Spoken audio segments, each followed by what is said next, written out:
नमस्कार बच्चों, जहरास क्लासेस में आपका स्वागत है। मैं डॉक्टर ए जहरा आज फिर एक पाठ के साथ आपके सामने प्रस्तुत हूँ। दो बैलों की कथा जिसको प्रेमचंद ने लिखा है, उसका दूसरा भाग आज हम पढ़ेंगे।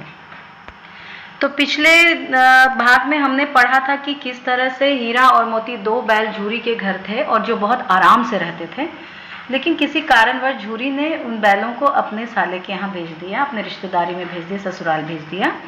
लेकिन वहाँ इन बैलों का जो आदर सत्कार न होना या बैलों के साथ जो भेदभाव हो रहा था, बैलों के साथ जो जिस तरह का व्यवहार हो रहा था, उस व्यवहार से ये बैल आहत थे और ये बार बार वहाँ से भागते थे। आज इस भाग दो में हम देखेंगे कि जब दोबारा ये बैल उस घर जाते हैं, झूरी के ससुराल जाते हैं, तो वहाँ पे इनके साथ किस तरह का व्यवहार होता है और तब ये क्या करते हैं। इनका व्यवहार जो है वाकई में बहुत, इनके साथ जो व्यवहार होता है वो बहुत ही ख़राब होता है और किस तरह से ये वहाँ से भागते हैं और अपनी आज़ादी को ये लोग महसूस करते हैं, वो हम इस भाग में देखेंगे। चलें बच्चों, आगे हम पढ़ते हैं। दूसरे दिन झूरी का साला फिर आया और बैलों को ले चला। अब के उसने दोनों को गाड़ी में जोता। 2-4 बार मोती ने गाड़ी को सड़क की खाई में गिराना चाहा, पर हीरा ने संभाल लिया। वह ज्यादा सहनशील था। संध्या समय घर पहुंचकर उसने दोनों को मोटी रस्सियों से बांधा और कल की शरारत का मजा चखाया। फिर वही सूखा भूसा डाल दिया। अपने दोनों बैलों को खली चूनी सब कुछ दी। दोनों बैलों का ऐसा अपमान कभी न हुआ था। झूरी इन्हें फूल की छड़ी से भी न छूता था। उसकी टिटकार का माने यहाँ बच्चों जो होता है वो है मुंह से जो जानवरों को के लिए निकाली गई आवाज़, टिक टिक की जो शब्द जो निकलता है उसको टिटकार कहते हैं। तो उसकी टिटकार पर दोनों उड़ने लगते थे। यहाँ मार पड़ी।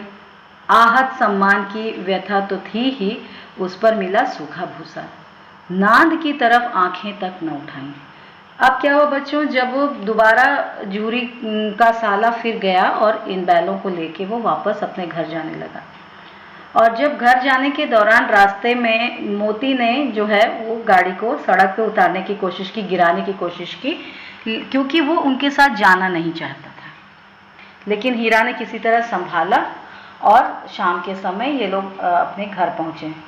वहाँ पर झूरी के साले ने इनको क्या किया, इनको एक मोटी रस्सी से बांध दिया और जो वो भाग के पिछले दिन वापस चले गए थे झूरी के घर, उस शरारत के लिए उसने मज़ा चखाया। सूखा भूसा दिया खाने के लिए और अपने घर के जो दोनों बैल थे उनके लिए उसने बहुत अच्छा खाना रखा, खली चूनी ये सब दिया।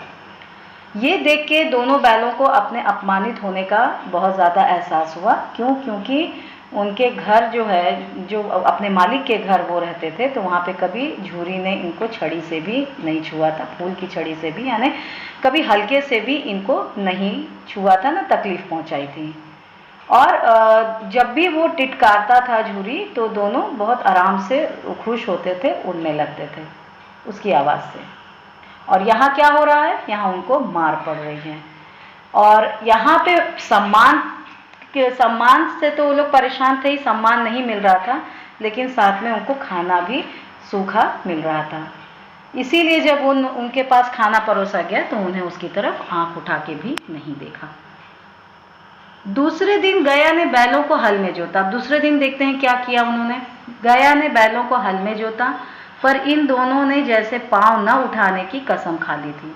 वह मारते मारते थक गया, पर दोनों ने पाँव न उठाया। एक बार जब उस निर्दयी ने हीरा की नाक पर खूब डंडे जमाए, तो मोती का गुस्सा काबू के बाहर हो गया। हल लेकर भागा। हल, रस्सी, जुआ, जोत सब टूट टाट कर बराबर हो गया। गले में बड़ी बड़ी रस्सियां न होती तो दोनों पकड़ाई में न आते। तो यहाँ पे क्या हुआ, झूरी ने गुस्से में उनके ऊपर गया ने बैलों के ऊपर गुस्से से अगले दिन उनको खेत में ले जाने की कोशिश की, लेकिन वो अपनी जगह से हिले नहीं, काम नहीं किया उन्होंने।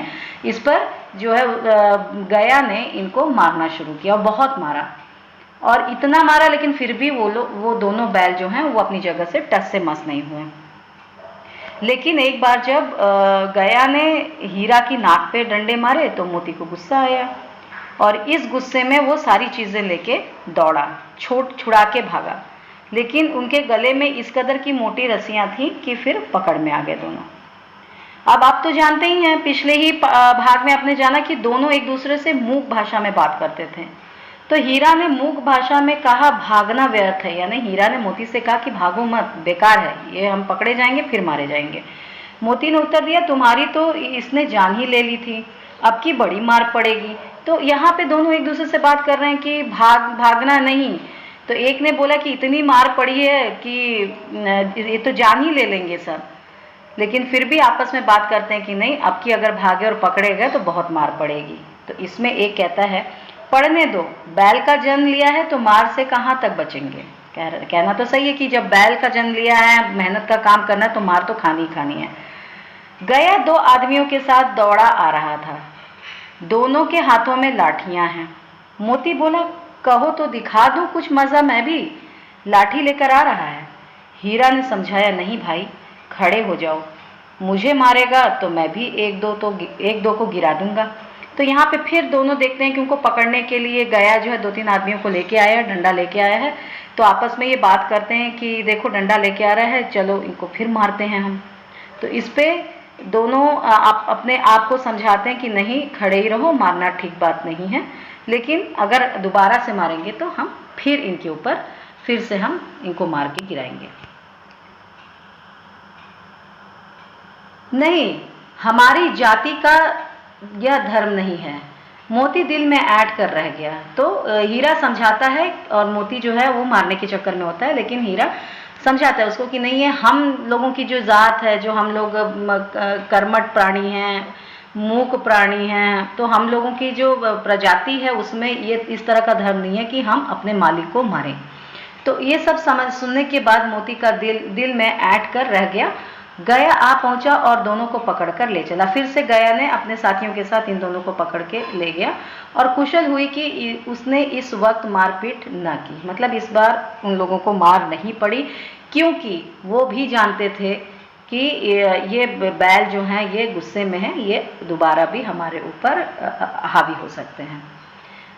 नहीं तो मोती भी पलट पड़ता। उसके तेवर देखकर गया और उसके सहायक समझ गए कि इस वक्त टाल जाना ही मसलहत है। मसलहत का मतलब हितकर है, हित में है। इस वक्त हित यही है सबका कि उनको मारा ना जाए, क्योंकि दोनों बैल जो हैं वो बहुत गुस्से में हैं। अगर हम कुछ करेंगे तो हमारे ऊपर वो पलटवार होगा। आज दोनों के सामने फिर वही सूखा भूसा लाया गया। दोनों चुपचाप खड़े रहे। घर के लोग भोजन करने लगे। उस वक्त छोटी सी लड़की 2 रोटियां लिए निकली और दोनों के मुंह में देकर चली गई। उस एक रोटी से इनकी भूख तो क्या शांत होती, पर दोनों के हृदय को मानो भोजन मिल गया। यहाँ भी किसी सज्जन का वास है। लड़की भैरव की थी, उसकी माँ मर चुकी थी। सौतेली माँ उसे मारती रहती थी, इसलिए इन बैलों से उसे एक प्रकार की आत्मीयता हो गई थी। क्या था ये, दोबारा इनको घर पे लाके बांधा गया, फिर वही सूखा भूसा इनको दिया गया, इनके सामने परोसा गया, लेकिन इनको अच्छा खाना नहीं मिला। सारे लोग खाना खाने लगे, लेकिन उस वक्त एक छोटी बच्ची जो है वो घर के अंदर से 2 रोटियां लेके आती है और इनको देती है। एक एक रोटी इनके मुंह में डालती है। अब एक रोटी से बैलों का कुछ नहीं होना, लेकिन उस प्यार मोहब्बत से जो वो बच्ची जो स्नेह से इन बैलों के मुंह में जो रोटियां डालती है, उससे उनकी आत्मा तृप्त हो जाती है, उससे वो बहुत खुश हो जाते हैं। उनको ये एहसास होता है बैलों को कि यहाँ पे भी किसी सज्जन प्राणी का वास है, यानी कोई बहुत अच्छा प्राणी यहाँ पे रहता है। और फिर उनको पता लगा कि ये जो लड़की वो भैरव की है, यानी कि झूरी के दूसरे साले की है और उसकी माँ मर चुकी है। लड़की की माँ मर चुकी है और उसके पास एक सौतेली माँ है जो उसे बहुत मारती है। और ये सारी बातें जानने के बाद बैलों को जो है उससे एक तरह का आत्मीयता यानी एक तरह का लगाव हो गया था, क्योंकि वो बच्ची उनके लिए, उनके भूख का निवारण करने के लिए 2 रोटियां लेके आई थी, और वो भी बहुत इस तरह की बच्ची थी जिसके ऊपर बहुत अत्याचार उस घर में होता था। अब क्या हुआ आगे? दोनों दिन भर जोते जाते, डंडे खाते, अड़ते। अब क्या हो रहा? दिन भर उनको जोता जाता, फिर मारा भी जाता, और कई बार मार खाने में वो जिसको बोलते हैं कि जिद में भी आ जाते, अड़ जाते। शाम को थान पर बांध दिए जाते और रात को वही बालिका उन्हें 2 रोटियां खिला जाती। तो फिर वही क्रम रोज चलता कि रोज वो उनको ले जाया जाता, खेत पे जोता जाता, मारा जाता, उनके साथ अत्याचार होता, शाम में लाके वही सूखा भूसा दे दिया जाता। लेकिन उसी क्रम में वो बालिका जो है रोज उनको 2 रोटियां खिला जाती थी। प्रेम के इस प्रसाद की यह बरकत थी कि 2-2 गाल सूखा भूसा खाकर भी दोनों दुर्बल न होते थे, मगर दोनों की आंखों में रोम रोम में विद्रोह भरा हुआ था। यानी कि उस बच्ची की वजह से ये भले ही भूखे रहते थे, लेकिन फिर भी इनमें वो दुर्बलता, शक्ति की कमी नहीं हुई थी, क्योंकि उस बच्ची से बहुत आत्मीयता थी, बहुत प्रेम से वो इन्हें लाके रोटियां खिलाती थी। लेकिन उनके दिलो दिमाग में विद्रोह की भावना भरी हुई थी। क्यों? क्योंकि उनके साथ जो व्यवहार था वो बहुत ही ज़्यादा खराब था, बहुत अत्याचार होता था उनके साथ। एक दिन मोती ने मूक भाषा में कहा, अब तो नहीं सहा जाता हीरा, क्या करना चाहते हो? तो मोती ने हीरा से बोला कि अब बहुत हो गया, बहुत अत्याचार हो गया, मुझे रहने का मन नहीं करता, नहीं कुछ करने का मन करता, सहन नहीं होता। तो उस पर हीरा ने बोला कि क्यों, क्या करना चाहते हो? एक आध को सींगों पर उठाकर फेंक दूंगा, लेकिन जानते हो वो प्यारी लड़की जो हमें रोटियां खिलाती है उसी की लड़की है जो इस घर का मालिक है, यह बेचारी अनाथ न हो जाएगी। तो यहाँ पे दोनों एक दूसरे से मूक भाषा में बात कर रहे हैं कि अब सहन नहीं होता, अब मन करता है कि इनको मारा जाए सींग से। लेकिन फिर बाद में उनको ये भी एक एहसास होता है कि जो छोटी बच्ची हमें खाना देती है, रोटी ला के देती है, वो इस घर के मालिक की लड़की है। अगर हम उसको मारेंगे मालिक को तो बच्ची अनाथ हो जाएगी। तो मालकिन को न फेंक दूं, वही तो उस लड़की को मारती है। तो यहाँ पे मोती कहता है कि क्यों ना मैं उसकी मालकिन को ही फेंक दूं, इसकी सौतेली माँ को फेंक दूं, क्योंकि यही उस लड़की पर बहुत अत्याचार करती है, बहुत मारती है। लेकिन औरत जात पर सींग चलाना मना है, यह भूले जाते हो। तो यहाँ पे फिर एक दूसरे को आगाह करते हैं कि किसी भी स्त्री जाति को, औरत जाति को हमारे जात में मारना बुरा है, नहीं मारना है। तुम तो किसी तरह निकलने ही नहीं देते, बताओ तुड़ाकर भाग चले? यानी कि चलो, तुम तो कहीं भी चलने नहीं दे रहे हो, लेकिन मेरा दिल करता है कि रस्सी को तुड़ा लो, रस्सी को काट के तोड़ के भाग जाओ। हाँ, यह मैं स्वीकार करता हूँ, लेकिन इतनी मोटी रस्सी टूटेगी कैसे? अब दोनों मन में एक वो बनाते हैं, प्लान बनाते हैं कि कैसे इतनी मोटी रस्सी टूटेगी। चलो कुछ नहीं करते हैं, किसी को मारते नहीं है, लेकिन हम लोग यहाँ से रस्सी को तुड़ाकर भाग जाते हैं। इसका एक उपाय है, पहले रस्सी को थोड़ा सा चबा लो, फिर एक झटके में जाती है, यानी कि एक झटके में टूट जाएगी। तो यहाँ पे ये कह रहे हैं कि चलो पहले उसको थोड़ा देर चबाया जाए, क्योंकि रस्सी बहुत मोटी है, तो उसकी पकड़ को ढीली करने के लिए उसको काटा जाए, और उसके बाद फिर एक झटके में जब खींचेंगे तो वो रस्सी जो है वो टूट जाएगी और हम भाग जाएंगे। तो ये मंसूबे ये दोनों बनाते हैं। रात को जब बालिका रोटियां खिलाकर चली गई, दोनों रस्सियां चबाने लगे, पर मोटी रस्सी मुंह में ना आती थी। बेचारे बार बार जोर लगाकर रह जाते। ये चीजें बालिका देख रही थी कि बार बार वो दांत में रस्सी ले जाते थे, रस्सी कटती नहीं थी क्योंकि वो बहुत मोटी थी। सहसा घर का द्वार खुला और वही लड़की निकली। दोनों सिर झुकाकर उसका हाथ चाटने लगे। दोनों की पूंछें खड़ी हो गईं। उसने उनके माथे सहलाए और बोली, खोले देती हूँ, चुपके से भाग जाओ, नहीं तो यहाँ लोग मार डालेंगे। आज घर में सलाह हो रही है कि इनकी नाकों में नाक डाल दी जाएगी। तो लड़की आती है, इनको आगाह करती है, बैलों को कहती है, भाग जाओ, मैं रस्सी खोल दे रही हूँ, नहीं तो मारे जाओगे, कल तुम्हारे नाक में नकेल डाल दी जाएगी, फिर तो तुम कहीं नहीं भाग पाओगे। तो यहाँ पर ये लड़की धीरे से उनकी रस्सी खोल देती है। उसने गराव यानी क्या होता है? गराव जो वो रस्सी होती है जिससे कि पालतू जानवरों को बांधा जाता है, जो बैलों को के गले में पहनाई जाती है। तो उसने वो जो रस्सी जो बंधी हुई थी उनके गले में, वो खोल देती है, गराव खोल देती है। फिर भी वो दोनों खड़े होते हैं चुपचाप। मोती ने अपनी भाषा में पूछा, अब चलते क्यों नहीं? मोती हीरा से पूछता है कि अब क्यों नहीं चलते हो, उसने तो खोल दिया है। हीरा ने कहा, चले तो, लेकिन कल इस अनाथ पर आफत आएगी। बच्ची सुन रही है। हीरा कहता है कि अगर हम भाग जाएंगे तो ये बच्ची के ऊपर सारी चीजें आएंगी कि इसी ने भगाया है और इसके ऊपर आफत आ जाएगी, इसलिए हम नहीं भागेंगे। सब इसी पर संदेह करेंगे, सारे लोग इस पर शक करेंगे, संदेह करेंगे कि इसी ने खोला। सहसा बालिका चिल्लाई, दोनों फूफा वाले बैल भागे जा रहे हैं। ओ दादा, दादा, दोनों बैल भागे जा रहे हैं, जल्दी दौड़ो। तो लड़की ने यहाँ पे क्या किया कि दोनों की रस्सी खोली, दोनों को भगाया और चिल्लाना शुरू किया कि दोनों बैल भागे जा रहे हैं, जल्दी आओ।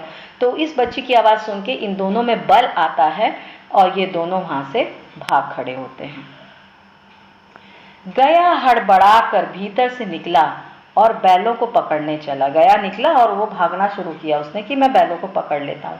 वे दोनों भागे, बहुत तेजी से भागे। गया ने पीछा किया और भी तेज हुए।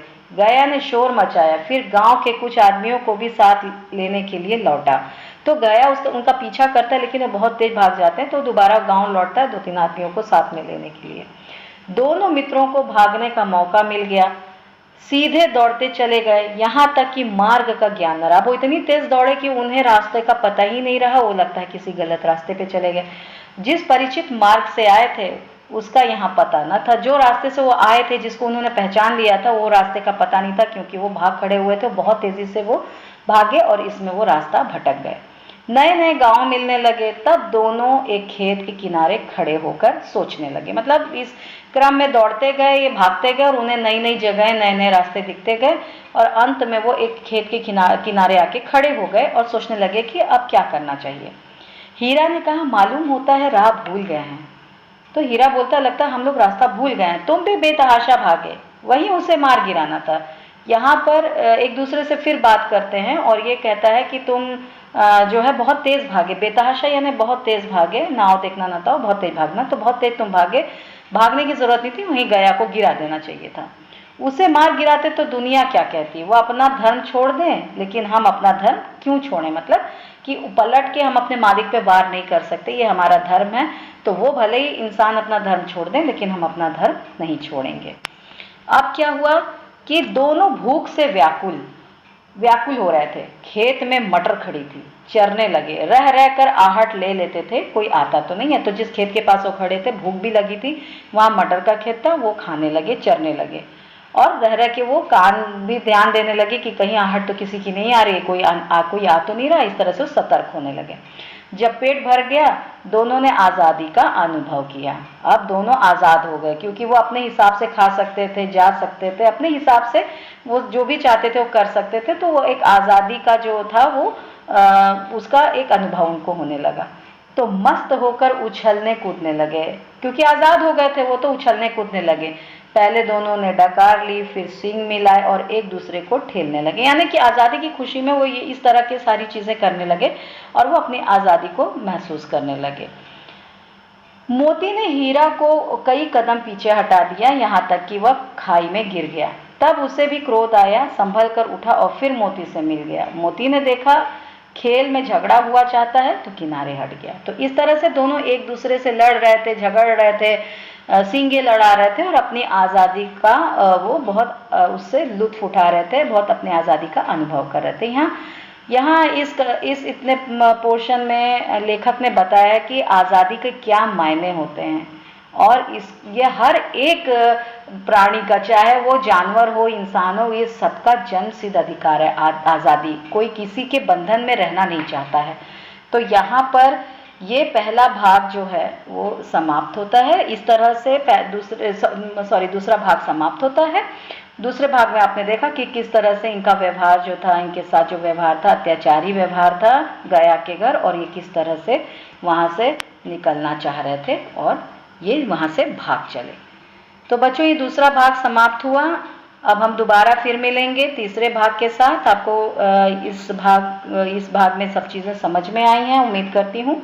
लाइक, शेयर और सब्सक्राइब करिए और साथ में आप नोटिफिकेशन बटन बेल जो है ज़रूर दबाइए, जिससे कि अगला जब जो भी चैप्टर्स अपलोड होगा वो आप तक पहुँचेगा। सो ज़हराज़ क्लासेस हिंदी को लाइक, शेयर और सब्सक्राइब कीजिए। धन्यवाद।